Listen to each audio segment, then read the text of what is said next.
కేరళకు వెళ్ళంగానే ముఖ్యంగా నాడార్ అనేటటువంటి ఒక సమాజానికి చెందినటువంటి స్త్రీలు, వాళ్ళు కేరళకు వెళ్ళంగానే బట్టలు తీసేయాలి, పై బట్టలు తీసేసి వాళ్ళ స్థనాలు కనిపిస్తూ ఉండగా పనులు చేయాలి. వీళ్ళు గీత కార్మికులు బేసిక్గా. అంటే వీళ్ళు పామ్ ట్రీస్ నుంచి అవి తీయటం, కళ్ళు పైకెక్కి తీయటం, ఇలాంటి గీత కార్మికులు లాంటి వాళ్ళు నాడార్లు అని అంటే.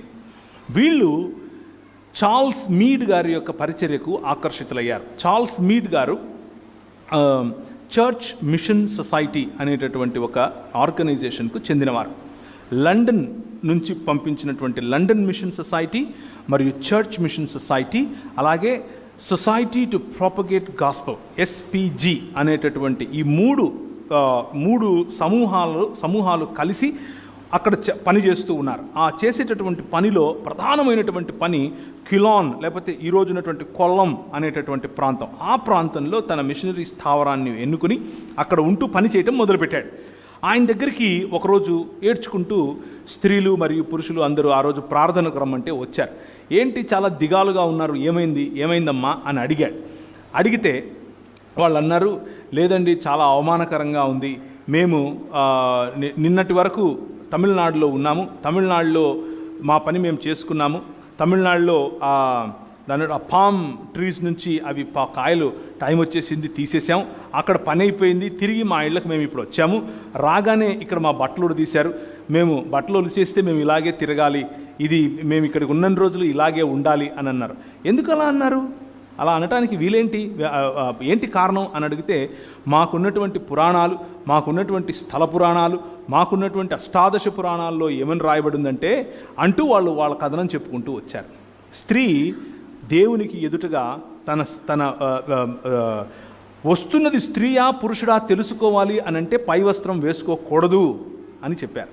ముఖ్యంగా ఈ రోజుకు కూడా ఎప్పుడు 2018లో మధురై ప్రాంతంలో కలెక్టర్ గారు 6 మంది బాలికలు పై వస్త్రం లేకుండా దాన్ని ఏమంటారు గుళ్ళోకి వెళ్ళి పూజలు చేయటం, అక్కడ బ్రాహ్మణులు కూర్చొని పూజలు చేయించడం వాళ్ళు చూసి అదొక పెద్ద పేపర్ స్టోరీ అయ్యి వాళ్ళని అరెస్ట్ కూడా చేశారు. అది మనందరికీ తెలిసిన విషయమే. ఎందుకు ఇలా జరుగుతోంది అని ఆలోచిస్తే వారి యొక్క లిటరేచర్, వారి పుస్తకాలు ఏమని చెప్తున్నాయి అని అంటే, దేవుడి ఎదురుకు వెళ్ళినప్పుడు నువ్వు స్త్రీవో పురుషుడువో దేవునికి ఎలా తెలుస్తుంది, కాబట్టి నువ్వు బట్టలు ఇప్పాలి అని చెప్పారు.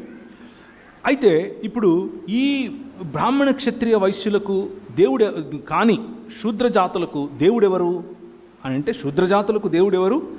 బ్రాహ్మణస్య ముఖమాసీత్ అంటే దేవుని ముఖం నుంచి బ్రాహ్మణుడు వచ్చాడు అని చెప్తున్నారు. కాబట్టి బ్రాహ్మణుడే దేవుడు, ఆయన ఎదుట నువ్వు బట్టలు ఎలా వేసుకుంటావు అన్నది లాజిక్. ఆ లాజిక్లో కారణంగా స్త్రీలందరూ కూడా బట్టలు లేకుండా తిరగాలి. వాళ్ళు ఏడుస్తూ చెప్పారు. చార్ల్స్ మీడ్ గారు అన్నారు, రేపు పొద్దున్నే మనకు ఒక స్పెషల్ ప్రోగ్రాం ఉంది, అందరు రండి అని అన్నాడు. సరే అని చెప్పి వాళ్ళు వెళ్ళిపోయారు. రేపు పొద్దున్నే అందరూ వచ్చారు, అందరూ లైన్లో నిలబడ్డారు. చార్ల్స్ మీడ్ గారు బయటకు వచ్చారు, పుస్తకం తీసుకుని, అందుకే బైబిల్ తీసుకుని అన్నారు, దేవుని వాక్యం చెప్తోంది, ప్రతి స్త్రీ మరియు ప్రతి పురుషుడు దేవుని స్వరూపము మరియు దేవుని పోలిక చొప్పున సృజింపబడ్డాడు. ఎవరు తక్కువ కాదు, ఎవరు ఎక్కువ కాదు. ఈ రోజు నుంచి మీరు జాకెట్లు వేసుకుంటారని చెప్పి అందరికీ జాకెట్లు పంచిపెట్టాడు. అందరికీ జాకెట్లు పంచిపెట్టంగానే వాళ్ళు జాకెట్లు వేసుకోవడం మొదలుపెట్టారు. వాళ్ళు జాకెట్లు వేసుకోవడం మొదలుపెట్టగానే ఆ స్థానికంగా ఉన్నటువంటి ఈ కులోన్మాదులు, మతోన్మాదులు, లేకపోతే అహంకారం కలిగినటువంటి వారు ఏం చేశారంటే నాయరు అనే సమాజాన్ని పిలిచారు. నాయర్ అనే సమాజాన్ని పిలిచి నాయర్లకు అని చెప్పారు, అరే క్షత్రియ జాతి ఇప్పుడు ఎక్కువగా లేదు కాబట్టి మీరే ఇప్పటి నుంచి క్షత్రియులు రా, ఇదిగో కత్తులు తీసుకోండి, వెళ్ళండి, దొరికినట్టు తెగ నరకండి. ఏం నరకాలి? స్థనాలు, వక్షాలు నరకాలి, వక్షోజాలు నరకండి. ఎందుకు అనంటే వాళ్ళకంత ధైర్యమా, వాళ్ళకంత అంత కొవ్వా, మా ముందు వాళ్ళు బట్టలు వేసుకుంటారా? మనం ఇప్పుడు ఏమనుకుంటున్నామనంటే ఇది సనాతన కాలం నుంచి వచ్చినటువంటి సాంప్రదాయం. చూసారా మా చీరలు ఎంత బాగుంటాయో, ఎంత అందంగా మేము డ్రెస్ చేసుకుంటాం. మిషనరీలు నేర్పించారు మనకు. మీరు గౌరవప్రదంగా బ్రతకటం, మనం గౌరవప్రదంగా బ్రతకటం ఈ 66 పుస్తకాలు ఉన్నటువంటి వాక్యము నేర్పించింది. దేవునికి స్తోత్రం కలుగును గాక. 66 పుస్తకాలు ఉన్నటువంటి ఈ వాక్యము మనిషిని మనిషిగా మారుస్తుంది అని చెప్పటానికి ఒక చిన్న ఉదాహరణ చెప్తున్నాను. ఆ తర్వాత నాయరు సమాజం వాళ్ళు తీసుకుని వచ్చి నాడార్ సమాజం వాళ్ళని ఒక 4 స్త్రీలు మార్కెట్లో చేపలు అమ్ముతూ దొరికారు.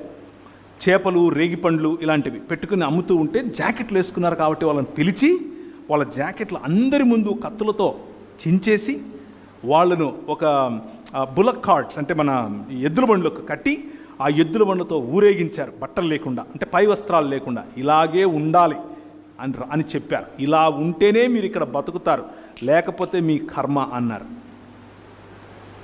ఆ రోజు రాత్రి ఒక స్కెచ్ గీశారు. చార్ల్స్ మీడ్ గారి ఇంటి మీద అటాక్. మీడ్ గారి ఇంటి ఆ బంగ్లా మొత్తం తగలబెట్టారు. చార్ల్స్ మీడ్ గారు అన్నారు, ప్రార్థించుదము, ఇక్కడ నుంచి పారిపోవుదము. నో. మిషనరీ ఉద్యమం ఎలా జరిగింది? ఈ 66 పుస్తకాలు ఉన్నటువంటి వాక్యము, ఈ దేవుని వాక్యము ఒక శక్తిగా ఎలా పనిచేసింది.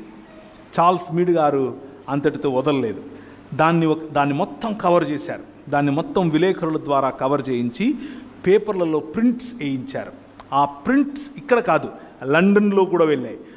ఎక్కడెక్కడైతే బ్రిటిష్ సామ్రాజ్యం విస్తరించిందో అన్ని చోట్ల భారతదేశంలో ఇటువంటి భయంకరమైనటువంటి యాంటీ హ్యూమానిటేరియన్, మానవులకు వ్యతిరేకమైనటువంటి లాస్ ఉన్నాయి, చట్టాలు ఉన్నాయి అని చెప్పుకుంటూ ప్రతి చోట అవి పబ్లిష్ చేయబడ్డాయి. లండన్ హౌస్ ఆఫ్ కామన్స్ అంటే ఈరోజు మనకు ఉన్నటువంటి ఢిల్లీలో ఉన్నటువంటి పార్లమెంట్. లండన్ హౌస్ ఆఫ్ కామన్స్లో ఎంపీలు నిలబడి మాట్లాడుతున్నారు. అందులో ఒకరు మన కోసం నిలబడేటటువంటి వారు విలియం విల్బర్ ఫోర్స్ గారు. ఆయన మరియు ఆయనతో పాటు కలిసి సహచరులుగా ఉన్నటువంటి వారు, అలాంటి వారు ఎంతోమంది ఉండేవారు ఆ రోజుల్లో. దేవుని వాక్యము అనేటటువంటి 66 పుస్తకాలు ఉన్నటువంటి ఈ బైబిల్ గ్రంథము యొక్క దృక్పథము తెలిసిన వారు. ఆ దృక్పథాన్ని ఎరిగిన ఆ వ్యక్తులు ఏం చేశారు అనంటే అందరి ముందు పోరాడారు. No, the women of India are equally in the image of God. The women of India are equally beautiful in the image of God. The women of India have rights to wear what they want to wear.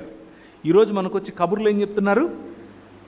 మీరు పాశ్చాత్య సమాజం సంస్కృతిని చేసుకుంటున్నారు, పొట్టి పొట్టి బట్టలు వేసుకుంటున్నారు. మీరు అసలు బట్టలు వేయించలేదు కదా. అసలు బట్టలు అనే దృక్పథం ఎక్కడి నుంచి వచ్చింది? 66 పుస్తకాలు ఉన్నటువంటి బైబిల్ నుంచి వచ్చింది. బట్టలు వేసుకుని గౌరవప్రదంగా బ్రతకాలి అనేటటువంటి దృక్పథం ఈ పుస్తకం నేర్పించింది. ఎవరికి? అందరికీ. మీరెవరికని చెప్తున్నారు? కొందరికే. సో ఈ నాయర్ సమాజం వారు అలా చేసిన తర్వాత కొద్ది రోజులకు ప్రపంచమంతట్లో కూడా ఈ విషయం తెలిసిపోయింది. ఇలా జరుగుతోంది. అక్కడి నుంచి రాణి, అనగా బ్రిటిష్ సామ్రాజ్యానికి చెందిన రాణి ఒక లేఖ రాసింది ట్రాంక్ బార్లో ఉన్నటువంటి అధికారులకు. మేము మీ వ్యక్తిగత లేకపోతే మీ చట్టాల్లోకి జోక్యం చేసుకోవడం మాకు ఇష్టం లేదు, కానీ ఇది బ్రిటిష్ సామ్రాజ్యంలో ఒక భాగం కాబట్టి మిమ్మల్ని రిక్వెస్ట్ చేస్తున్నాం, ఇలాంటి అల్లర్లు జరగకుండా చూసుకోండి. అధికారులు, బ్రిటిష్ అధికారులు ఏమంటున్నారు? పిలాతులాగా చేయగడుక్కుంటున్నారు. మాకెందుకురా బాబు ఇవన్నీ, ఏదో నువ్వు మేనేజ్ చేసుకో, ఇట్లాంటి బయటికి రాకుండా చూసుకో అని చెప్తున్నారు. కానీ చార్ల్స్ మీడ్ గారు అంతటితో వదలలేదు. చార్ల్స్ మీడ్ గారు మళ్ళీ ఒక మీటింగ్ పెట్టారు. రండి అందరూ అన్నారు. మొత్తం నాడార్ సమాజం మళ్ళీ వచ్చారు. నాడార్ సమాజానికి మళ్ళీ జాకెట్లు పంచాడు. కలర్ఫుల్ జాకెట్లు పంచాడు ఈసారి, ఎక్స్పెన్సివ్ జాకెట్లు పంచాడు ఈసారి. స్త్రీలందరూ మళ్ళీ జాకెట్లు వేసుకున్నారు, చక్కగా పూలు పెట్టుకున్నారు, చక్కగా దేవుణ్ణి ఆరాధించారు. ఇంటికి వెళ్ళారు, అగ్గి మీద గుగ్గిలంలాగా తయారయ్యారు మిగిలిన వాళ్ళు. మాకు సమానమా మీరు? How can you be equal to us? నేను నువ్వు సమానం ఏంట్రా? ఏమైనా అడుగు ఇస్తా, కానీ సమానత్వం అడగద్దు. అంబేద్కర్ గారు ఒకసారి ఇలాగే మాట్లాడారు పార్లమెంట్లో. It's recorded proof. ఆయన ఇచ్చినటువంటి స్టేట్మెంట్ ఏమిటి అని అంటే, నా జాతికి చెందిన వారికి ఉన్నటువంటి ప్రధానమైనటువంటి అంశం ఏమిటి అని అంటే, మాకు నీళ్ళు ఇవ్వండి, మాకు అన్నం పెట్టండి, మాకు భూములు ఇవ్వండి కాదు, మాకు సమానత్వం ఇవ్వండి అని అడిగారు. Where did he get that? ఎక్కడి నుంచి వచ్చింది ఆయనకు? 66 పుస్తకాలు ఉన్నటువంటి బైబిల్ గ్రంథం. The 66 books of the Bible makes you human being. నిన్ను ఒక మనిషిగా తయారు చేస్తుంది. వాక్యము యొక్క ప్రాధాన్యత ఇది. వాక్యము తెలియని వాడు పశుప్రాయుడవుతాడు. వాక్యం తెలిసిన వాడు మెల్లిమెల్లిగా మనిషి అవుతాడు. చార్ల్స్ మీడ్ గారు ఆ ప్రయత్నంలో స్త్రీలకు రావాల్సినటువంటి గౌరవాన్ని వారికి ఇచ్చాడు. నాడార్ సమాజం వారు అప్పుడు ఇంకొంచెం గొడవ జరిగిన తర్వాత మొత్తం అందరికీ ఆ చట్టం ఎత్తిపారేశారు. ఏం చట్టము? మీరు శూద్రజాతి వాళ్ళు మీరు వేసుకోకూడదు అన్న చట్టం. ఎందుకు ఎత్తేసారు అని అంటే, ఈరోజు కేరళలో ఎవరు సీఎం? మాకెందుకు బ్రదర్, ప్రార్థన చేసి మేము పరలోకం పోతాం, ఈ సీఎంలు ఎంత మాకెందుకంటారా? ఎవరు సీఎం? పినరాయి విజయన్ గారు. పినరాయి విజయన్ గారు ఏ సమాజానికి చెందినవారు? ఈడవ సమాజానికి చెందినవారు. ఈడవ సమాజానికి చెందిన పినరాయి విజయన్ గారు ఈరోజు ముఖ్యమంత్రి అయ్యాడు అంటే కారణం ఏమిటి అని అంటే, చార్ల్స్ మీడ్ గారి యొక్క ఉద్యమం. చార్ల్స్ మీడ్ గారి యొక్క ఉద్యమం కారణం చేత నాడార్ సమాజం వారిలో వచ్చినటువంటి ఈ విప్లవం చూసిన తర్వాత ఈడవ సమాజం వచ్చింది. మేము కూడా వేసుకుంటాం. మేము ఎందుకు వేసుకోం? వాళ్ళు వేసుకోవాలా, మేము కూడా వేసుకుంటాం అన్నారు. ఇంకా మిగిలిన వాళ్ళకి అర్థం అవ్వట్లేదు, ఏంటి అందరూ వేసుకుంటారా? ఈడవ సమాజం అంటే షెడ్యూల్డ్ కులాలకు చెందిన వాళ్ళు కదా, మీరు ఎట్లా వేసుకుంటారు బట్టలు? మీరు బట్టలు వేసుకోకూడదు, మీరు మూతికి ఒక ముంత కట్టుకోవాలి, దాన్ని ఏమంటారు, ముట్టుకో చీపురు కట్టుకొని తిరగాలి, అంతే మీ పని అని అన్నారు. కానీ ఈడవ సమాజం అంది, దేవుని వాక్యం మాకు నేర్పిస్తోంది, we are equal in the sight of God, we are equal, మేము సమానం అంట. 66 పుస్తకాలున్న బైబిల్ చెప్తోంది. తెల్లాయనేమో వచ్చి మా ఇళ్ళలో భోంచేసి మా ఇళ్ళలో పడుకుంటుంటే నువ్వేమో మాతో పాటు పుట్టి మేము సమానం కాదంటావేంటి? ప్రశ్నించే గళం ఇస్తుంది 66 పుస్తకాలు ఉన్నటువంటి బైబిల్. ఆలోచననిస్తుంది 66 పుస్తకాలు ఉన్నటువంటి బైబిల్ గ్రంథం. మానవుణ్ణి తన అధికారము తిరిగి సంపాదించుకునేలా తీర్చిదిద్దుతుంది. ఈడవ సమాజం వాళ్ళు చేసినటువంటి ఆ ఉద్యమం బ్రెస్ట్ ట్యాక్స్ అంటే, ఆ రోజుల్లో కేవలం బట్టలు ఎందుకు వేసుకొని ఇవ్వలేదు అని అంటే, దానికి వెనక ఇంకొక కారణం కూడా ఉంది. స్త్రీని ఇలా పట్టుకుని ఇలా బరువు చూస్తారు, స్త్రీ వక్షాలను చూసి ఎంత లా ఉంటే అంత ట్యాక్స్ వేస్తారు. అంటే నువ్వు బాగా తెలుగు అచ్చ తెలుగులో చెప్పాలంటే బలిసున్నావు కాబట్టి డబ్బులు ఎక్కువ కట్టని. ఎంత అవమానకరం ఇది, ఎంత ఇన్జస్టిస్, ఎంత అన్యాయం ఇది. ఆ అన్యాయాన్ని ప్రేమపూర్వకంగా ఒక్క జాకెట్తో కొట్టాం. దేంతో కొట్టాం? ఒక్క జాకెట్తో కొట్టాం. ఈ దేశాన్ని నిర్మించాం. స్త్రీకి కావలసిన గౌరవాన్ని ఈ దేశంలో 66 పుస్తకాలు ఉన్నటువంటి బైబిల్ గ్రంథం ఇచ్చింది. The dignity of women in India, the dignity of women wearing her own clothes in India is a result of this perspective. ఈ దృక్పథము కారణం చేత, బైబిల్ ఇచ్చినటువంటి దృక్పథం కారణం చేత స్త్రీ మనిషిగా ఈ దేశంలో చలామణి అవటం మొదలుపెట్టింది. స్త్రీకి ఓటు హక్కు, స్త్రీకి సమానత్వం, స్త్రీకి చదువు. 1800 చిల్లరలోనే ఇక్కడున్న వాళ్ళు నువ్వు నిక్కర్లు వేసుకోవాలా వద్దా, నువ్వు బొట్టెట్టుకోవాలా వద్దా, నువ్వు నూనెట్టుకోవాలా వద్దా అని డిబేట్లు చేసుకుంటూ ఉంటే, ఈ దృక్పథం ఉన్నటువంటి 66 పుస్తకాలు ఉన్నటువంటి బైబిల్ గ్రంథం స్త్రీ పురుషులను పక్కన కూర్చోపెట్టి చదువు చెప్పింది. దేవుని వాక్యము మనిషిని మనిషిగా మారుస్తుంది. పశుప్రాయత నుంచి మనుష్యత్వములోనికి తీసుకొని వస్తుంది. దినదిన ప్రవర్తమానముగా యేసు క్రీస్తును పోలినటువంటి మనుషులముగా మనం మారేలా చేస్తుంది. మనం మనుష్యులముగా మారటానికి సాటి మనిషిని ఎలా చూడాలో మనకు నేర్పిస్తుంది. సాటి మనిషిని గౌరవించేటటువంటి ఆ దృక్పథాన్ని దేవుని వాక్యము మనకు నేర్పిస్తుంది. So the Kingdom of God, దేవుని రాజ్యము సమీపించి ఉన్నది కనుక మారు మనస్సు పొందండి అని చెప్పినటువంటి మాట మార్కు సువార్త 1వ అధ్యాయం. చూస్తారా?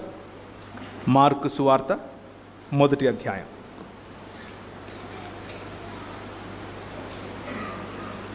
వ్రాయబడినటువంటి సువార్తలలో మొదటి సువార్త మార్కు సువార్త. దేవుని రాజ్యము సమీపించి ఉన్నది. మారు మంచి మాట. ఏంటా శుభవార్త అనంటే, మనం ఎదురు చూస్తూ